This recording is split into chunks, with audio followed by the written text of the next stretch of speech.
No mu bisobanuro byo mu kiganza habamo umuntu uridinze, habamo uburyo bwo kuridinga ikintu kimwe ku kindi. Niba rero wamaze gusuzuma neza, ndagira ngo umpe iminota mike, nakubwiye ngo ndi bwihute mu kiganiro, sindi buze gutinda, ndaguha ibintu ibyo ugenderaho, nguhe n'ibisabwa, ntitendekera aho ngaho. Niyo mpamvu ngusaba ngo niba uri kureba iki kiganiro, please akantu agasitepu kamwe gusa iyo kagusize ntabwo ubasha kumenya aho ibintu biva n'aho bijya. Bisaba ngo tugendane akantu ku kandi paka iminota irangire, ni mike cyane, ntabwo ngiye nzayantwara myinshi. Igice cy'ukwezi nawe ngo gisobanura umuntu uridinga cyangwa se umuntu watoranyijwe. Rero niba ugifite aka kanya, hari igihe ujya ufata umwanya ukavuga ngo ngiye gusenga cyangwa se ngiye kurwana cyangwa se ngiye gushaka ukuntu nakwambuka nkagera ku yindi step. Hari ukuntu ujya uhatana no kuvuga ngo niba ari nko mu ishuri, ndashaka kugira ngo uyu mwaka nzatsinde njye mu yindi level. Niba ari nko mu kazi, urashaka ikintu cyatuma uzamuka mu ntera ngo ujye mu yindi level. Mbega ikintu cyose uri gutrayinga, uri gushaka kuva kuri level mo ujya ku yindi. Niba uri kwiga nuza masters, uri gushaka za doctora, uzave kuri doctora ujye nyine ibintu bigiye birenze uburyo ushaka mu steps. None hari uburyo rero bwo kugira ngo ubigereho. Kugira ngo ubigereho, ngiye kukubwira ibiribwa ugomba kwifashisha cyangwa se ibiribwa ngo usabwa kwifashisha kugira ngo bigufashe gutyaza ubwenge, kutananiza umubiri. Buri ibiribwa byose turya cyangwa se ibintu dushyira mu mubiri wacu, harimo n'ibigira impamvu zituma binaniza umubiri wacu. Ndaguha nk'urugero.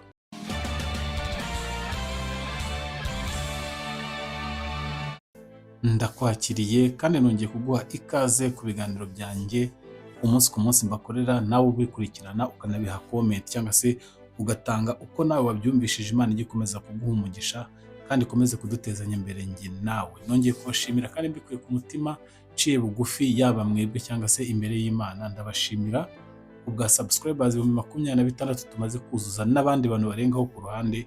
Ibyo bintu Imana igikomeza kubaherera umugisha, kuko niba mugaragaza ko mukunda ibikorwa byanjye, nanjye ndabishimira kandi ndabakunda cyane. Uyu munsi rero ntabwo ndi buze kubatindira, ndahita nihuta cyane kuko mba nshaka ko mutaza kurambirwa ikiganiro, ariko message nyirizina ikuye mu kiganiro ikugereho ndetse igire n'icyo igufasha cyangwa se izagusobanurira.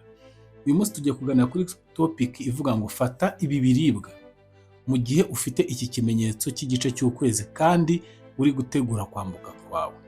Umuntu wese ufite igice cy'ukwezi mu kiganza, half moon, ikiganza gikase ariko kituzuye, bisobanura half moon. Uwo muntu ubundi ikintu cya mbere kimuranga, nk'uko nabibasobanuriye mu biganiro nagiye ntambutsa mbere, uwo muntu arangwa igice cy'ukwezi kirangwa n'umuntu watoranyijwe, n'umuntu Imana iba yarahisemo kugira ngo ayobore, aridinge, abo mwami, azaba igikomerezwa, azaba umuntu udasanzwe. Nicyo kintu bishatse gusobanura ku muntu wese ufite half moon, nk'uko nabiberetse kuri thumbnail. Noneho sasa uriya muntu rero, wowe niba kuko nawe uri gupima ukabona ibiganza byawe harimo half moon, ushobora kuyipima ukayibona neza, bihura neza hano hagati, nta kantu gasoba kandi nk'uko wabibonye nabitambikishemo kari akarongo. Niba koko rero bifite, ubwo nawe ni ukuvuga ngo hari ukuntu watoranyijwe mu buryo bumwe cyangwa se ubundi. Hari ukuntu nyine wowe utandukanye n'uko twebwe twakabaye tukubona. Hari ukuntu Imana yaguhaye amahirwe yo kuba umuntu udasanzwe. Ndaguha urugero rwa hafi mbere yuko twinjira mu kiganiro nyirizina. Urabona, hari ukuntu wowe unkurikiye ujya ugirirwa icyizere cyo kuyobora abantu runaka. Ugasanga barakubwiye ngo turifuza yuko ari uyobora, wenda mu ishuri uyobora aba, muri company ukabona bari kuguha amatitire yo kuyobora abantu, ukabona nyine ahantu hose ugiye uri. Kuki se buri gihe hakunda kugarukwaho ngo ugende uyobora abo bantu? Kuki se hatajya habaho kondisiyo ivuga ngo twe muri iyi company yacu twese tugiye kuba nta muyobozi dufite, twese dukora uko dushaka? Impamvu hagomba kubaho gutora amatora runaka, ibaze ko n'igihugu kiba gifite umuntu kirongoye cyangwa se ukiyobora perezida wa repubulika.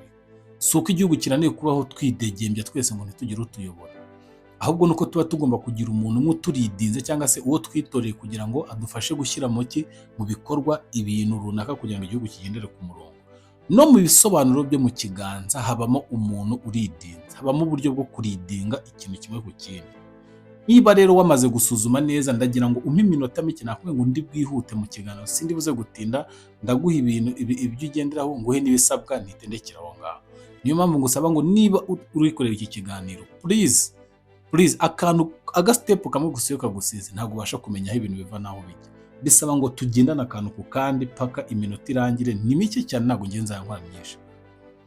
Igice cy'ukwezi nawe ngo gisobanura umuntu uridinga cyangwa se umuntu watoranyijwe. Rero niba ugifite aka kanya, hari igihe ujya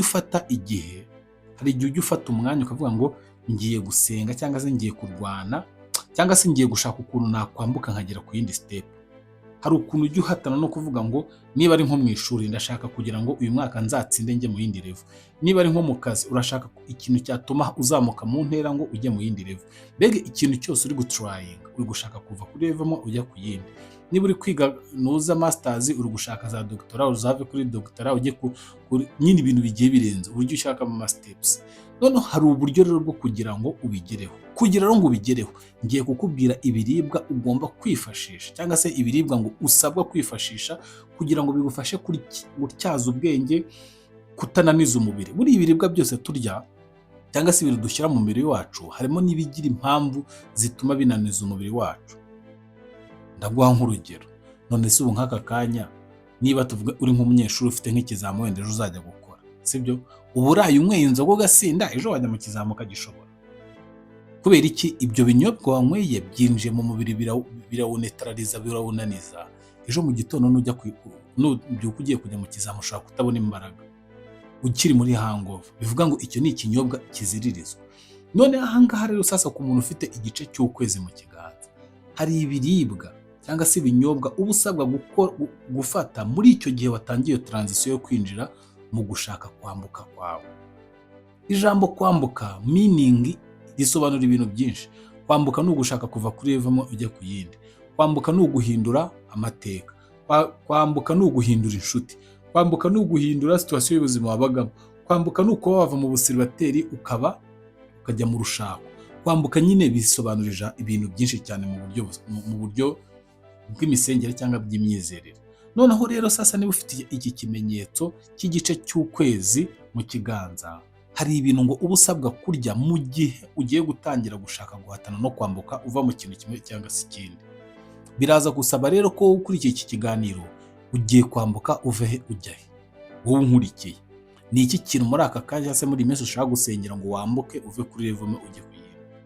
None urashaka kugira ngo tugumane aka kanya bitewe n'ikintu ushaka gusengera cyangwa se ushaka gutumbira ngo wambuke ugera ahandi. Dore ibyo kurya usabwa gufata muri iyo minsi kugira ngo umubiri wawe ntuzagire na rimwe ucibwa intege n'ibintu wariye ngo unanirwe kwambuka ugere ku cyo ushaka.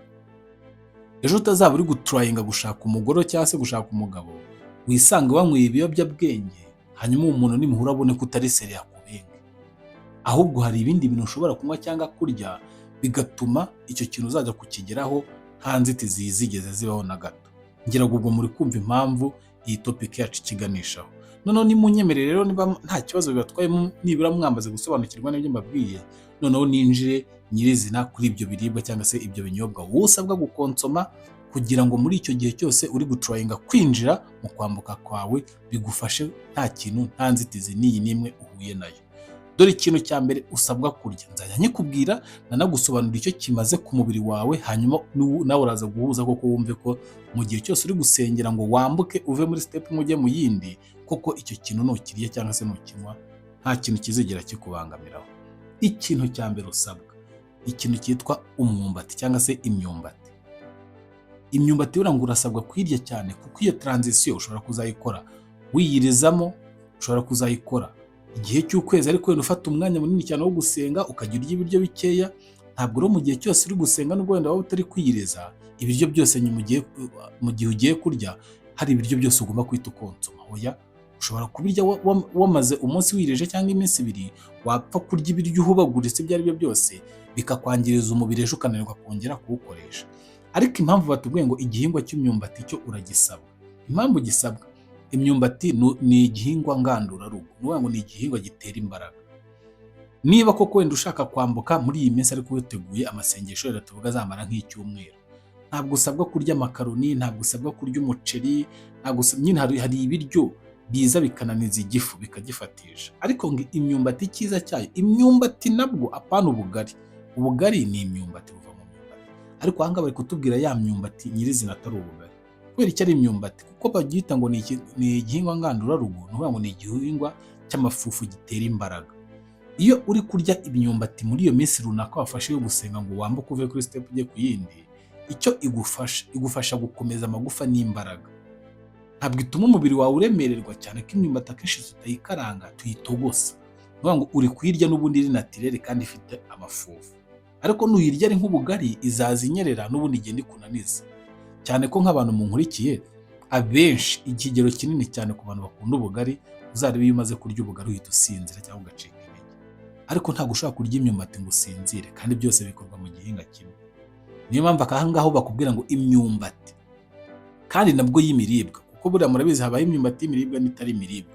Urabanza ukamakinga sure ko iyo myumbati ari imiribwa akaba ariyo wifashisha muri iyo minsi. Noneho byaba nk'akarusho iyo uri kuyifata ngo ukayifatanya n'amata y'ikivuguto. Ni ukuvuga ngo ni ibintu bibiri biba biri kugufasha kandi bitajya bigira rite bidashobora gukunaniriza umubiri, ku buryo cyaba amasengesho cyangwa se uko kwiriza urimo cyangwa se iyo trajectoire uri gucamo kugira ngo ubashe kugera mu kwambuka kwawe uzahagere nta hantu umubiri wigeze ukunaniza. Ngira ngo ako kantu muri kukumva neza. Akantu usabwa kandi k'ingenzi ni ukurya imyumbati, byaba byiza ukayifatanya n'amata y'ikivuguto, apana amata y'inshyushyu. Burya amata y'inshyushyu ngo ananiza ubwonko. Amata y'inshyushyu ananiza ubwonko, niba mutarimo nabizi muzabisome, ariko amata y'ikivuguto abafashe aragenda na tayari. Reka noneho nkubwire ikintu cya kabiri kindi uba ukwiriye kurya muri icyo gihe uri muri transition, ngo ni indimu gusa. Iyo bavuze ngo indimu gusa ntabwo ari indimu ivangiye n'amazi, ntabwo ari kwa kundi mufata indimu ngo muyishyire mu cyayi cya mukaru ngo iki. Burya biriya byose indimu ibereyeho kwica. Noneho impamvu bakubwira ngo indimu gusa, urumva ya myumbati wariye wenda n'aya mata reka dusipoze ko byakugiye mu mubiri, kwa ko ari ikihinga ngandurarugo kandi kigarura imbaraga, wenda ikubamo myinshi wumva urahaze. Uburyo bwo kuyenereva kandi utari bwemerewe wenda kunywa ibyayi, kunywa ibintu nyine bindi bisanzwe ku ruhande ko bikwicira umubiri, mu gihe cyose waminjiriyemo ako kadimu katagize ikintu kikavangiye, niyo kaba kamwe burya kahita kagufasha, kagenda twatuzi kakabanza kakaba kanetaraje ya myumbati kugira yorohe uze kubasha gukora icyo twita kudigera, hanyuma umubiri wongera usubire ku murongo kandi udacitse intege, n'uwongera no kuza kurya ntufite ibintu byawe. Ubwo urukumva ibyo byose ndi kukubwira ni muri cya gihe n'ubundi uri kwiriza cyangwa mu masengesho runaka yo gushaka kwambuka bitewe n'iminsi wageneye. Urumva icyo gihe ibyo biryo ndi kukubwira cyangwa se izo ndimo ndi kukubwira ziri kugufasha kuguma kuri standard y'umubiri nyine udafite ikintu uri kubura. Mu gihe niwibeshya ukarya ifiriti, mu gihe niwibeshya ukarya makaroni, mu gihe niwibeshya ukarya amapiza, uba ugiye kurya ibifarini bigenda bikagutumbira mu nda, bizakubyimbamo bikanakunaniza. Sometime waba uri nko kuyakora ari nijoro ibitotsi bikakwica, ariko ntabwo waba wariye imyumbati urenzeho amata nuza kumva wahaze cyane kandi ushaka kubigabanya ugashyiraho akadimu, uba usa nk'unetararijemo gakeya, ariko umubiri wawe ugasigara uri en forme. Niyo mpamvu bigufasha kwambuka ukagera ku ntego y'ikintu icyo ari cyo cyose ushaka. Aka kantu ngira ngo muri kukumva neza, turi kugendana 5 kwa 5. Indimu itagize ikindi kintu kivangiye niyo urenzaho mu gihe cyose wumva wenda ugihaze ya myumbati wenda n'aya mata y'ikivuguto. Bigufasha kuba umubiri wawe uguma kuri standard, ibyo uri guhigira, ibyo uri kurwana nabyo. Niba uri no mu kazi gasanzwe wenda ugira ngo ugakore muri iyo minsi n'imbaraga ntucike intege cyangwa se ngo babone wenda ufite akarantere, ugerageze kwirira ibiryo bimeze gutya. Bizagufasha kwambuka, bizagufasha kugera ku kintu kidasanzwe wowe wahigiye kugeraho. Icyo ni icya kabiri. Igihingwa cya gatatu rero urasabwa icyo twita beterave. Beterave impamvu yisabwa, beterave mu buzima busanzwe murabizi ko yongera amaraso. Buriya muri kiriya gihe uri muri ya transition yo kugira ngo usenge ugire ikintu ugeraho kidasanzwe cyangwa se ugere ku rundi rwego runaka, hari ukuntu utakaza imbaraga z'amaraso cyangwa se hari ukuntu umubiri wawe ushobora kubura imbaraga bitewe n'uko wenda amaraso yakubanye makeya gute mu mubiri wawe. Ariko kuko beterave ni igihingwa mu butaka nyine kiza kiri direct, ntabwo ari nka kwa kundi bakubwira ngo uzagende ngo unywe ibindi bintu byo mu alimentation ngo bigarura amaraso kandi byanyuze hehe mu mamashini. Usabwa gusa ya beterave kwa kundi ufata inanasi n'amazi ugafata na beterave ukabitogosanya, wamara kubitogosanya ugashyiramo agasukari gakeya ukabivanga ukabinywa. Burya biriya bintu bimwe biba biri naturel kuko niwe uba ubyikoreye mu mazi mu buryo nta zindi nganda biciyemo. No muri icyo gihe rero uriho urasenga cyangwa se muri icyo gihe ushaka kugira ngo wambuke uve ahantu hamwe ugera ahandi, urasabwa kunywa beterave. Ntabwo usabwa kunywa Coca-Cola, ntabwo bisabwa kunywa ngo orange waguze, ntabwo bisabwa kunywa amayawurute, ntabwo bisabwa kunywa amaji yo mu alimentation arimo produit chimique, ari abayanyuze mu nganda bashyizemo ibindi bintu, n'uyanywa azajya kunaniza. nuramuka ugerageje kuyanywa azananiza ubwonko bwawe, ananiza imitekerereze yawe, ujye ucika intege sometime. None cya gihe runaka wihaye ushaka guhigira, ubura imbaraga zihakugeza kubera iki? Wakoresheje ibintu bitari ngombwa. Ariko buriya beterave yongera amaraso kandi akaba ari amazi ari wazi. Ni ibintu uba wikoreye n'ubundi bikuzaho bikongera akagusohokamo.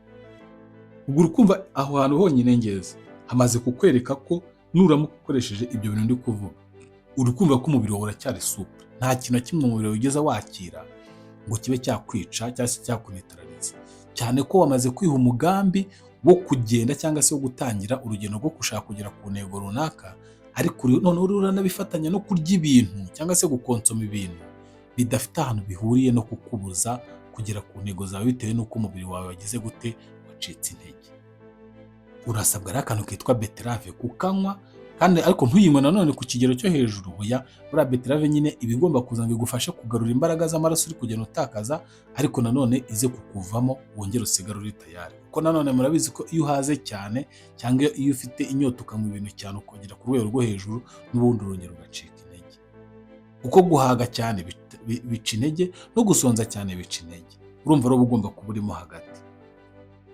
Niba rero uri gukurikira iki kiganiro urumva ibintu uri gusabwa, kandi ibi ngibi ntabwo kubisaba cyangwa se kugira ngo ubigereho ngo bisaba ngo kuba wakoze amasengesho. Ushobora no kubishyira mu mutwe ukaba ati iki cyumweru ngiye gukora kondisiyo yo kugenda gutya na gutya, shyiremo imbaraga mu bintu ndi gukora gutya na gutya, icyumweru kizarangire ngeze kuri ibi. Icyo gihe uzaba wafashe umwanzuro cyangwa se intego zo gukora ibyo bintu, uzahita uvuga ati ubwo orere yanjye y'ibyo ngomba kurya muri iki cyumweru ni ibi ngibi, kugira ngo mbashe kugera gute? Kugera kuri ibyo bintu nshaka. Noneho mu bintu nababwiye nakomeje kugenda mbabuza ikintu cyitwa ifarini. Ifarini nkasa nk'uyibakwepesha ku ruhande kugira ngo itazagiza ikabatumbiramo, ikababuza amahirwe yo kugira gute? Yo kuba mwabasha kuresista. Aha ngaha rero nabwo ifarini ugiye kuyumva uburyo wayifatamo, ariko wumve n'uburyo itandukanye. Aha ngaha ngo ikintu cya kane uba usabwa kurya icyo twita capati y'amazi. Buriya capati isanzwe nyine murabizi ni ifarini iba ikomeye nyine, ariko capati z'amazi ku bantu bazizi, nk'abantu mukunze kugenda nk'ahantu wenda nko mu basilamu cyangwa se abantu bakunze kuzikora cyane, capati z'amazi nyine ni iz'amazi. Iba ifite ukuntu yoroshyemo muri yo, niyo warya n'uducapati dutanu ukanywa na ka cyayi ka mukaru cyangwa se n'amazi, nta kintu na kimwe binetraliza umubiri, kuko iyo bayigize iy'amazi ifarini iba yabaye nkeya nyine, bigatuma nta kibazo yagutera. Urumva nabwo ntabwo ubujijwe ibintu byose 100%, ariko basi n'ibyo wemerewe bafite ukuntu baba bagiye babikora mu buryo butandukanye. Niyo mpamvu burya muzarebe nk'abasilamu ku munsi w'irayidi, akenshi ahantu hose mu basilamu mu byo batetse by'ibiryo n'imiceri bakunze gushyiraho uducapati. Twa ducapati rero ni uducapati tw'amazi abenshi bakora, kuko baba bazi neza ko ntabwo bari bukore iyo capati nuyirya ntabwo iri bugutumbishe ngo unanirwe kurya, ahubwo uyifatanya n'umuceri bikagenda. N'aha ngaha rero nawe mu gihe cyose wikundira gutuntu tw'uducapati n'utundazi n'uduke, si ngombwa ngo ujye gufata ya capati isanzwe, ahubwo gura cyangwa se ukore capati y'amazi kugira ngo nayo igufashe kugira gute? Kugira mu mubiri wawe ariko ntigire ikintu yica. Icyo kikaba ari ikintu cya kane cyangwa se kikaba ari ikiryo cya kane wasabwaga cyangwa se usabwa kugira ngo unetralize ikintu icyo ari cyo cyose cyakubangamira mu mubiri wawe, hanyuma nujya muri iyo ntego yawe yo gushaka kwambuka uva hamwe ugera ahandi bihita bikorohera nta nzitizi namba. Ikintu cya gatanu rero usabwa cyangwa se dukurozinga kuri topic yacu muri iyi minota nabasabye, ni icyo bita ji ya marakuja itavangiye. Ji ya marakuja itavangiye rero ni iyi, ni ya ji wikoreye. Ntabwo ji ya marakuja ari imwe wagiye kugura, izi ngizi zo muri alimentation ngo zanditseho ngo ji de marakuja. Oya, iriya ji de marakuja yo muri alimentation ikorewe muri produit chimique, yanyuze mu ruganda irakorwa kugira ngo ibe iri hariya. Wowe rero usabwa ni iki? Genda wigurire marakuja nyine, wigurire turiya tuntu uzahajya tubatitubukira turiya nyine bakoramo iyi marakuja, ugenda utwigurire udukate, ufata akayiko ujye udukuramo dushyira mu kintu. Nurangiza niba udafite wenda ka kaboro kabiyungurura bya nyabyo, ufate wenda akantu kameze nk'akayungirizo k'akenda, hari utuntu nyine tuba tumeze nk'utuyungirizo nyine, ubishyiremo ubikande ubyumutse, amazi yabyo uko avamo n'ubundi avamo ari marakuja yuzuye. Ushyiremo udupisi tubiri tw'inuza tw'isukari. Ntabwo ari ngombwa gushyiramo isukari nyinshi kuko nayo ubundi ikoranye n'isukari yayo naturelle, ariko mu rwego rwo kugira ngo ize kukuryohera ufate utuyiko tubiri dutoya tw'isukari udushyiremo muri ya mazi y'umushongi yayo, hanyuma ushyiremo n'utundi tuzi dukeya uvange. numara kuvanga aba ariyo unywa. Iriya rero uba unyweye ni wowe uba wayikoreye, nta yindi produit chimique iba yigeze icamo, ni wowe uba uyikoreye. Noneho iyo yongeyemo utuzi dukeya iba ibaye wazi, ni ukuvuga ngo ibaye marakuja iri naturere irimo n'utuzi, kuko amazi agira icyo afasha ku mubiri, ariko iyo yanyweye yonyine ushonje yanakwica cyangwa akakuniga. Ariko kuko yafashe ukayadiriwa muri ka kajuisi bihise bigira undi mwimerere usanzwe. Ikindi, wirinde kuyashyira muri firigo, wirinde gushyira iyo ji muri firigo.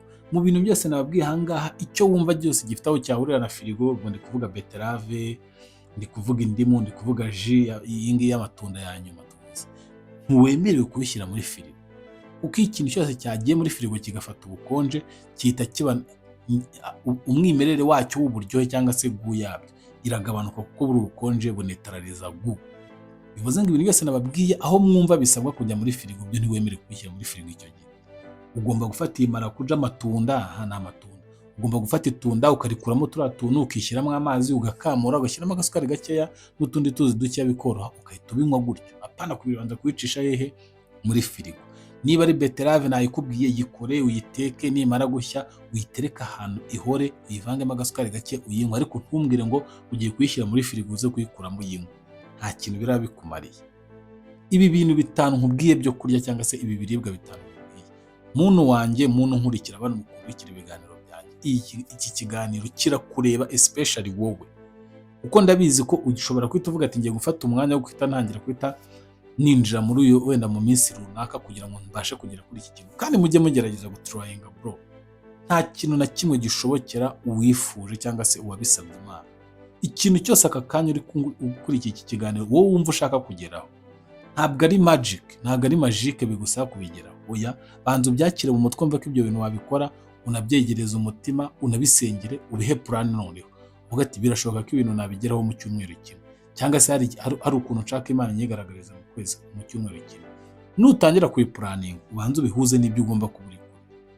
Mwumvishe ko ibi bintu byose nabahitiyemo nta na kimwe kinaniza umubiri kirimo, ahubwo bigufasha kuba gukomeza kuba supure muri ya minsi. Ariko ibyo ntakubwiye aha ngaha, hari n'ibindi wenda nakabaye nkubwira, ariko ibinshi ntakubwiye aha ngaha nawe nujya kureba neza ugasanga uramutse ubikonsomye mu gihe uri muri iyo transit iyo minsi runaka wihaye, birangira biguciye intege aho kugira ngo biguhe avantage yo kugeza ku kintu cya danje. Ikiganiro cyanjye nkisoreje aha ngaha, kandi ndishimye ndananezerewe kuba twatangiranye akantu ku kandi ntaho wigeze usimbuka ukakireba ukakirangiza. Iyi message wari uyikeneye, wari ngombwa ko ugomba kuyibona. Imana iduhane umugisha kandi ikomeze kutugirira neza. Amazina yanjye nitwa Teacher Kizigenza. Ciao ciao.